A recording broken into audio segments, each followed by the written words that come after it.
देशर अनेक स्थान में जनगणना एवं गृहगणना कार्य लगी रही और केत स्थान में जनगणना आरंभ हो जाइए। प्रति 10 वर्ष को थे देश में जनगणना होता है। यह दृष्टि रखी विकास योजना होता है।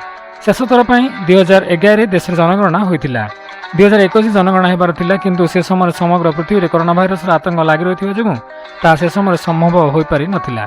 यापर 5 वर्ष विलंब वर्तमान जनगणना प्रक्रिया आरंभ होती 2027 सरिबार योजना रही। सर नमस्कार, मो ना काजल बेहरा आम स्कूल ना हूँ यूबी हाई स्कूल भंजनगर। आमे हूँ जनगणना अधिकारी।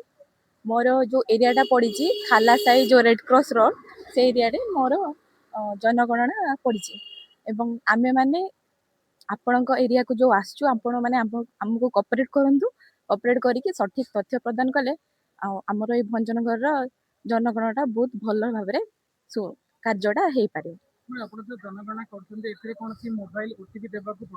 ना सर किसी ओटीपी देवाक पड़ोनी, केवल 34टा प्रश्न अच्छी से प्रश्न माध्यम आपण आमे आपन जहाँ पचारू आपण से 34टी प्रश्नर उत्तर आमको देबे। सेठारे किछि बैंक खाता कि किछि मध्य ओटीपी आपण को दरकार होबो नाही।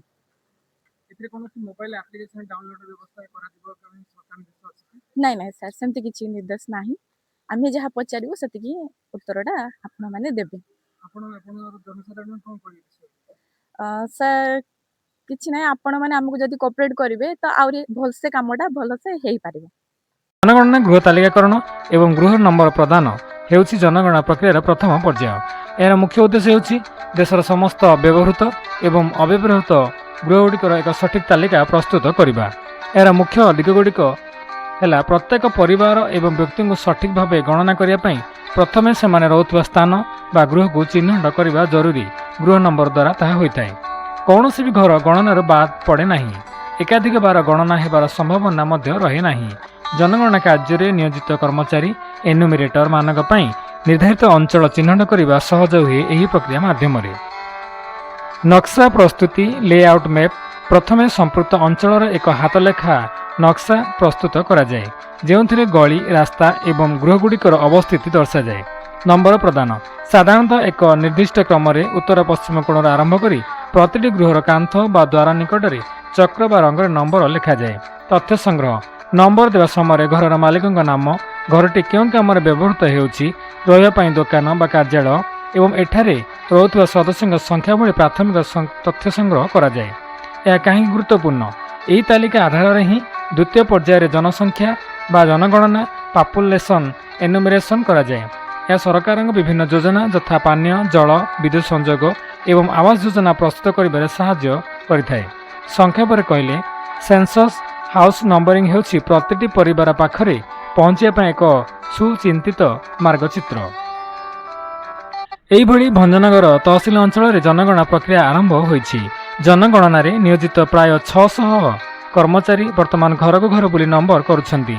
यह पूर्व एप्रिल 1 रु 15 तारीख पर्यंत लोके निज निजर तथ्य ऑनलाइन दाखल करथिले।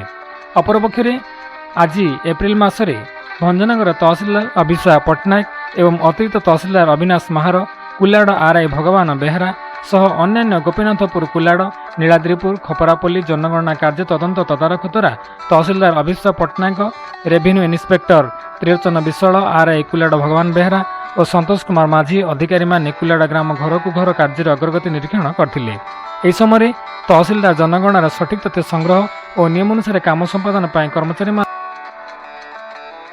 दर्शक बंधु बर्तमान आमर चैनल वीडियो माध्यम आप देखुंत ये वीडियो दर्शाऊँ आम भंजनगर पौर परिषद रे एक बैठक अनुष्ठित होता, जो बैठक रे कि जनगणना अधिकारी माने निज निजर दायित्व तुलाइवाई से आमर म्युनिसिपालिटी पौर परिषदर कार्यनिर्वाही अधिकारी एवं चेयरमैन से आई कार्ड एवं मानुआलिटी प्रदान करथिले, जहाँफल कि सेमाने घर को घर बुली जनगणना कार्य निजको नियोजित करेंगे और सठिक तथ्य संग्रह करी सरकार पाखे उपस्थापन करेंगे। दर्शक बंधु वर्तमान संपूर्ण रूप से जनगणना कार्य डिजिटल माध्यम आरंभ हो सारी। जनगणना अधिकारी माने आपण गृह गणना करी केतेक स्थान रे जनगणना आरंभ मध्य करी चलिछंती। सेमानंकु आपण माने बिना द्विधारे ସଠିକ୍ ତଥ୍ୟ ପ୍ରଦାନ କରି ସହଯୋଗ କରନ୍ତୁ। ସେମାନେ ଆପଣଙ୍କୁ ମୋବାଇଲ ଓଟିପି ମାଗିବେ ନାହିଁ କିମ୍ବା କୌଣସି ମୋବାଇଲ ଆପ୍ଲିକେସନ୍ ଡାଉନଲୋଡ୍ କରିବାକୁ କହିବେ ନାହିଁ କିମ୍ବା ଆପଣଙ୍କୁ କୌଣସି ଅରିଜିନାଲ ଡକୁମେଣ୍ଟ ବା ଦସ୍ତାବିଜ ଯେପରିକି Aadhaar card, PAN card, driving licence ଆପଣଙ୍କର ନେବେ ନାହିଁ। ବିଶେଷ କରି ବ୍ୟାଙ୍କ ଆକାଉଣ୍ଟ ସମ୍ବନ୍ଧୀୟ କିଛି ପଚାରିବେ ନାହିଁ। ସେଥିପାଇଁ ଆପଣମାନେ ସେମାନଙ୍କୁ ସମ୍ପୂର୍ଣ୍ଣ ଭାବରେ ସହଯୋଗ କରନ୍ତୁ। ଏହି ଜନଗଣନା କାର୍ଯ୍ୟକ୍ରମକୁ ଆଗେଇ ନିଅନ୍ତୁ। ନିଶ୍ଚିତ ଭାବରେ ଆମେ ସମସ୍ତେ ମିଳିମିଶି ଜନସାଧାରଣ ଏହି ଜନଗଣନାରେ ସଠିକ୍ ଜନଗଣନାରେ ସହଯୋଗ କରି जय जगन्नाथ नमस्कार। मो ना Shyama Prasad Mishra, assistant teacher UB high school Bhanjanagar. मुझे भंजनगर म्युनिसिपालिटी जड़े बर्तमान कार्यरत एनुमरेटर। ये जनगणना निमंते मते दायित्व दि जाइए रेड क्रॉस रोड एवं मराठी साही ए दुईटी स्थान जो जनगणना दायित्व मत दि जाइए। विभिन्न समय मुझे आजिकल देखुची विभिन्न प्रकार असुविधा सम्मुखीन होगा पड़ुची जनगणना कार्य करला बेले। तेणु गोटे जिनस मु जनसाधारण को अनुरोध रखी जे आमे कौन सी व्यक्तिगत जो तथ्य आपण मानक क्षति पहुँचेब से भाया कौन सी तथ्य आम आपण मानक मागबू ना कि से भली कौन सी व्यवस्था ना। तेणु आमे जो साधारण तथ्य केवल वर्तमान गृह गणना एवं गृह तालिका चली। तेणु या संबंधी बेसिक आमेनिटीज जेपरिक पानीय जलर व्यवहार, टीवी, मोबाइल एसबू विषय केवल तथ्य आम मागुचु एवं परिवार सदस्यंकर मोट संख्या केते एतिकी एभली 34 टी साधारण प्रश्न जार उत्तर आपण मानू दवा पड़ो। तेणु आपण मैंने आमको सहयोग कले ये कार्य सुरखुर हेबो एवं ये जो महान भारतीय पर्व जनगणना एथिरे आमे सामिल होइथिया जो निजको मध्य भाग्यवान मन करुछु। तासह अनुरोध रखुछु समस्त को जे आमको जदि उत्तम सहयोग मिले ताहले समस्त मंगलकर हो। धन्यवाद। सर मोर नाम हूँ अंतजामी नायक, कार्यरत सहयोगी शिक्षक कवि सम्राट उपेन्द्र भंजंकर एही विद्यालय। मते एही म्युनिसिपालिटी एरिया रो मराठी साही रो किछि अंश एवं रेड क्रॉस रोड रो किछि अंश मते जनगणना कार्य पड़िछि।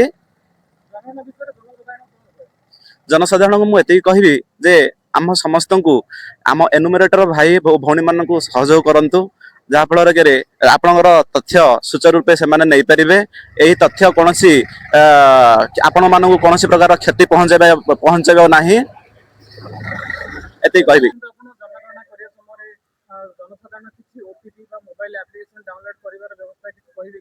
नहीं यही व्यवस्था रे कौन से भली कौन कार्य नहीं, कौन ओटीपी मोबाइल को जीवारे नहीं कि आम ओटीपी मागिबारे नहीं, आ कौन एप्लिकेशन भी डाउनलोड करिवारे नहीं।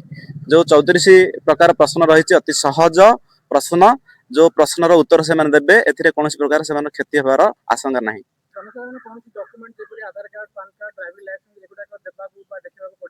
नहीं डॉक्यूमेंट कौन प्रकार डॉक्यूमेंट से देखेबार व्यवस्था नहीं।